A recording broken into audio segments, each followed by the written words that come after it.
Okay, we're talking to Cliff Sims, the White House videographer, on his new book, Team of Vipers. He actually wasn't the videographer, but that's what Trump likes to call him. Got a great Kellyanne Conway story. Kellyanne, we would always tell the stories about how Kellyanne would, come on the show during the campaign and, say, oh, I can't wait for this to be over. It's a joke. And, Mike, the last day, what did she say? This is... When I asked Kellyanne the morning of the election, I said, you're probably going to be relieved when this is all over.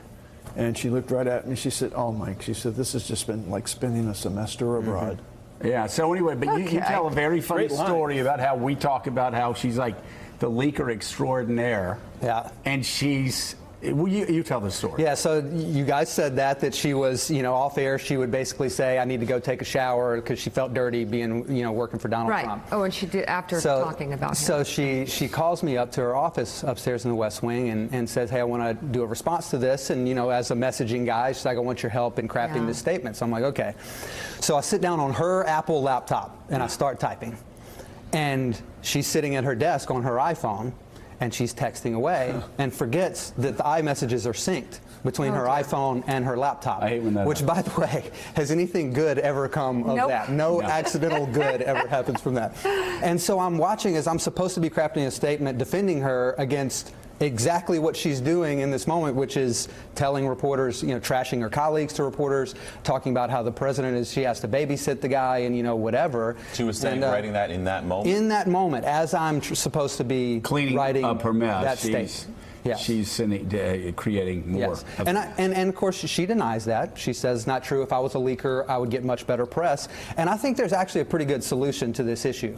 All she has to do is tell every reporter in Washington, D.C., she can publicly say, if I have ever trashed the president off the record to you, I release you from the off-the-record binds. You can put that on the record. That's all she'd have to do to solve that problem. It would be a very, very long line of reporters stepping up to microphones, telling their stories.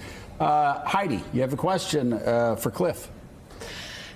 Actually, segueing from that, the logical question, Cliff, would be the relationship with her husband now on Twitter, where he is really one of the president's biggest critics. Based on what you saw, do you think that's all just an act, that Kellyanne is actually just looking towards this as some kind of a cover, like some other people in the White House as well, for when this is all over? Yeah, I don't know. That's certainly the kind of favorite parlor game, the rumor around Washington, D.C., that it is, all a big act. But let's just be honest, would this ever work in corporate America? If you had an executive at a Fortune 100 company whose spouse spent every waking moment trashing the CEO of that company, would that ever fly? And the answer is obviously no. So is it a charade? Is the whole thing a game? Are they trying to play both sides?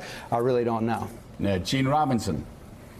My question is about Jared Kushner, and it's just a big question mark. I mean, does he was the grand negotiator who failed to get a deal on the wall with Congress. He's, as far as I can tell, as of this hour this morning, he hasn't solved the Israeli-Palestinian conflict.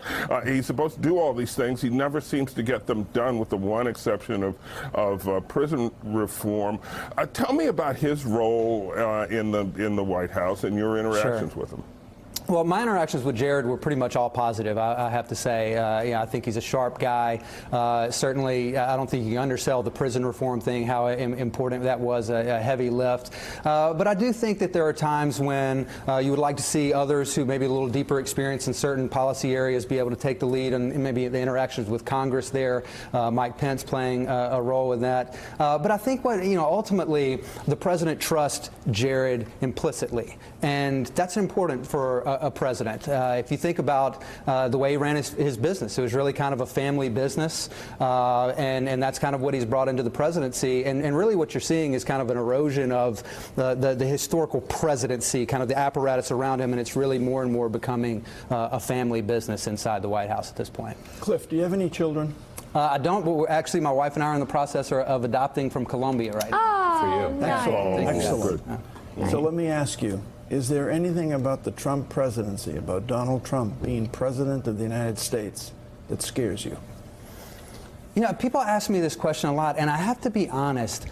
There isn't, because I think that is asked in the context of, you know, oh my gosh, is this guy, he's got control of the nuclear weapons, he's got to, and I just never saw anything on the inside that made me scared in that way. Certainly there's things I disagree with, certainly things that I wish were done different, but I think he takes those decisions, those life and death decisions, very seriously.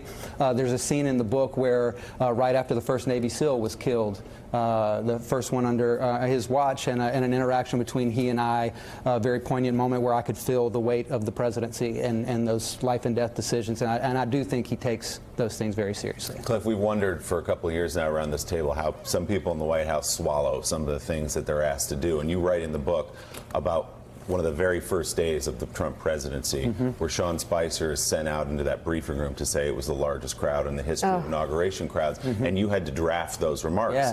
And you write in the book that you knew well it was not a bigger crowd than Obama's or the biggest of all time or whatever you had to put in those remarks. How do you grapple with that now as you look back, knowing something is not true, but having to go out and sell it? Well, one of the things that I really wanted to do in this book is, if I'm going to be critical of anyone else, I better be willing to be critical of myself. And so I do that a lot. I talk about how I was ruthless at times and caught up in kind of the game and the machinations of the whole, you know, proximity to power and everything that does to people. But that first day, I mean, I say it's one of the biggest regrets I have in the White House, because the first piece of work that I put my hands to was a debacle. You know, at the time, you know, we're sitting there trying to, you know, we've got a directive, as you said. What we're trying to make a case is this is the largest inaugural crowd ever. So we have Tom Barrack, who's the head of the inaugural committee there. He's given us all kinds of stats and all kinds of different stuff, and I'm kind of compiling things and writing it down. And ultimately, the argument that I landed on was, okay, the proliferation of the internet globally at this point, we know that there was more people watching online than there were in 2008. So let's say the largest crowd online and in person. And Sean, I think, leaned in a little bit further to the in-person side than we initially how did you feel about it? Just on a human level, how did you feel about having to do that? Well, like I said, I don't feel like I was lying at the time. Like I said, we're trying to put the best shine we can on it. That's why we bring in the internet numbers and things like that. I never felt like I did something. I never felt like I was asked directly to lie. I never felt like I lied. But I also didn't have to be an on-camera spokesperson for the president, which is clearly a very, very difficult job. So you think Sean Spicer, Sarah Sanders, for example, have been asked to lie and have in fact lied on TV? I think what is more often the case is, especially with Sarah, who I think is a good person and a very tough job, goes out sometimes without all of the facts, and you find out after the fact that what she said was not exactly correct. I mean, but you can see the crowd, so you know these guys went out and lied. Yeah, we're not blind. Right. Okay. Just clarifying. It's interesting. When we went to the White House, he was obsessed with it. I mean, I would think he'd be in shock. He was. This is your first job. Absolutely obsessed with it. He had pictures all over of all the crowd sizes and saying, "Look how big it is from here, and look how big it is from there." Wow. And I do remember that day. I had seen that there was a that they had gone out and they were putting up pictures in the White House briefing room of the crowd sizes. God. And I remember calling, who did I talk to? Reince. I called Reince. I said, Reince, I just want you to know, if you guys hold your first press conference on the crowd size, we are going to absolutely destroy you on Monday morning. We're going to kill you for it, and everybody else is. Well, you know, what's interesting is in that scene, Reince Priebus actually comes into Sean's office and says, why are we rushing? Like, what are we doing here? And Sean was all kind of manic and all whipped up in the whole thing and just trying to get out there, and I think wanting to prove to Trump that he was willing to go in there and, you know, punch back. And even Sean has said, you know, in his own book that he regretted the way that played out. But I thought it was interesting that Reince was trying to pump the brakes on that. And what Reince said also, though, was that Trump was just absolutely out of his mind about this, screaming and yelling and telling him to get out there. What a great start. Be tougher. Yeah, good start. Cliff Sims, thank you. The book is Team of Vipers, My 500 Extraordinary Days in the Trump White House. It's out today. By the way, roll Tide. Roll Tide, baby. We'll get them next year. I think so. All right, Thanks, still Cliff. ahead. Thanks, guys. Thanks for checking out MSNBC on YouTube, and make sure you subscribe to stay up to date on the day's biggest stories. And you can click on any of the videos around us to watch more from Morning Joe and MSNBC. Thanks so much for watching.